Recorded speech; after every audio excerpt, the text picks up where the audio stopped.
Typhoon Togish in the West Pacific is now a Category 3 typhoon with winds of around 112 miles per hour.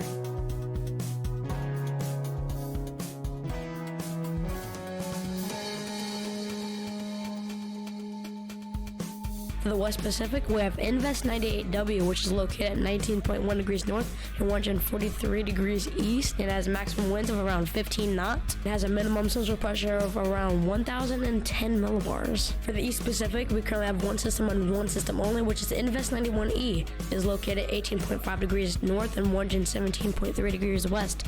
It has maximum winds of around 25 knots and a minimum central pressure of 1,009 millibars.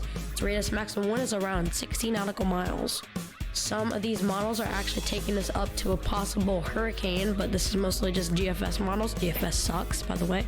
And yeah, a lot of these models are saying at least tropical depression status is possible for the system, but that's really all for the system right now. For the CZT episode, I actually have a friend of mine here, Storm Tracking / Gaming. He's going to help us out with some things today, and he's going to talk about the Atlantic Basin. Hello, guys. I'm going to be talking about also Tokaj in the West Pacific, which is a Category 2 at the moment. We'll talk about more of that later. First of all, we got the sea surface temperatures, which is up to 35 to 95 in some spots, maybe a small pocket down by Brazil. That is about 30 degrees, which is 86 degrees. Moving on to the Indian Ocean, we have got we've just got a whole bunch of stuff going on. We've got 21 Celsius, 24 Celsius, 27 Celsius, 30 Celsius, 35 Celsius, and maybe a pocket of 30, or maybe a pocket of 95 Celsius, which is 35 Celsius, in the Mandovilma region, which is where we're experiencing that Category 2. Moving on to the Atlantic Ocean, where we have two disturbances. One both have 20% chances, and they're both looking convective and ready for organization. And we're going to read both of them. A large area of disturbed weather is located several hundred miles east-northeast of the Windward Islands. Even though this system remains disorganized, environment conditions could become more conducive for development in a few days, while it is forecast to move across the Windward Islands and into the Southern Caribbean Sea. And another one, this one's going to be short. A tropical wave is forecast to move off the west coast of Africa in a couple of days. Environment conditions could support some slow development of the system late this week or over the weekend while it moves westward at 10 to 50 miles per hour onto Joint Typhoon Center, which actually has two storms marked. I think my buddy Always GG already told you guys about the TS-10W, otherwise known as Mayon. But then we have a high-end Category 2, which is over here in the West Pacific. Its name is Toikoj. Probably pronounced that wrong. I'm so sorry, guys. You're probably gonna hate me for that. It's currently located at 35.1 degrees north, 48.6 degrees east.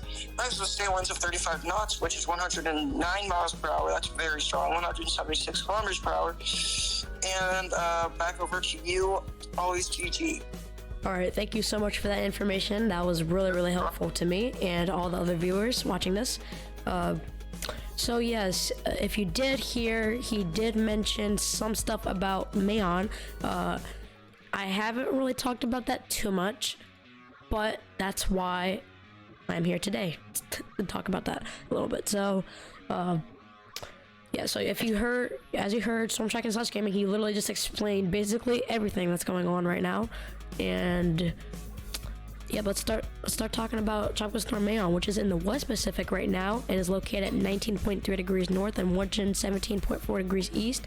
And has maximum winds of around 50 knots and a minimum central pressure of 992 millibars. And is forecasted to soon move over China, maybe a very, very close hit towards Hong Kong and areas more southwest of that. And yeah, if you haven't noticed, it did just now finish making landfall in the Philippines. And yeah, that's really all that we have for this storm. And yeah, that's really it for this episode of TDT. The main focus of this episode was obviously Tokage, whatever you want to say it as. It has like around Category 3 status. I'm sorry to interrupt you, OHG, but it is Toykage. Or somewhere pronounce that. Continue with the ending of the TDT. Sorry for the interruption. It's all good. So, Tokage.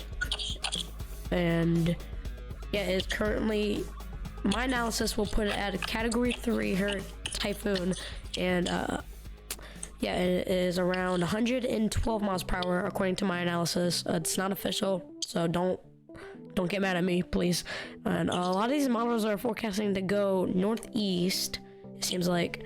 I honestly think that this is going to probably hit somewhere Japan. This is Storm Tracker / Gaming's opinion.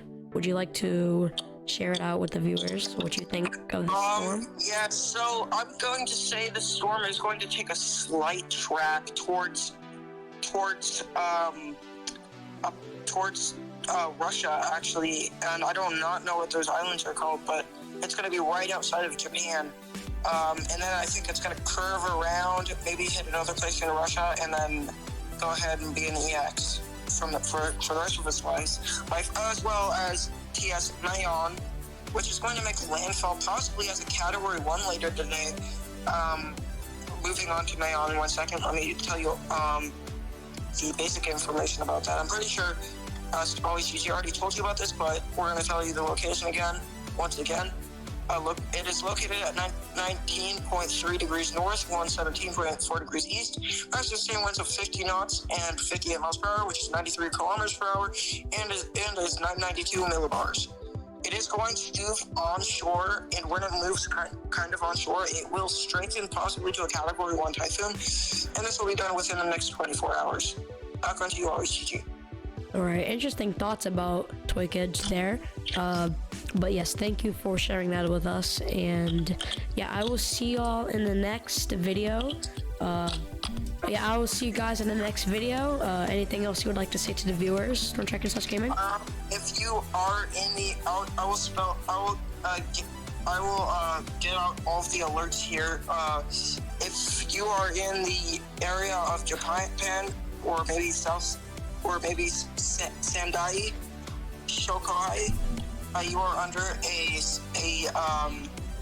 level 1 risk for maybe minor winds. If you live in Hong Kong, China, you are in a red risk for possible high winds and high rip currents. And moving on to the Pacific, we do have maybe a level 1 high wind risk. In effect for the Wayward Islands for that storm, just a high wind risk though as of right now.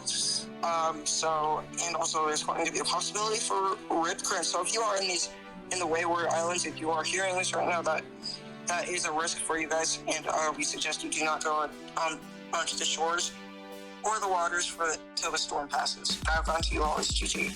All right, thank you for that information. But yeah. I actually do have some family members going on a vacation towards those islands, so they might need to watch out for any storms in the Atlantic. But yeah, anyways, that was it for this TTT episode. TTT 20, I believe. So this is the 20th episode of TTT. Pretty crazy, if you ask me. Yeah, I'll check for you. I'll check and see if this is the 20th, because I don't want you to keep on copying the exact same TTT episode over and over again. Yeah, that would be really, really messed up. Yep, okay. Guys, we're going to just search. Make sure that he did not post the wrong TTT episode. Yes. To correct you on this, actually, no correction is needed. This is TTT 20. Nice. All right, well, I'll see you.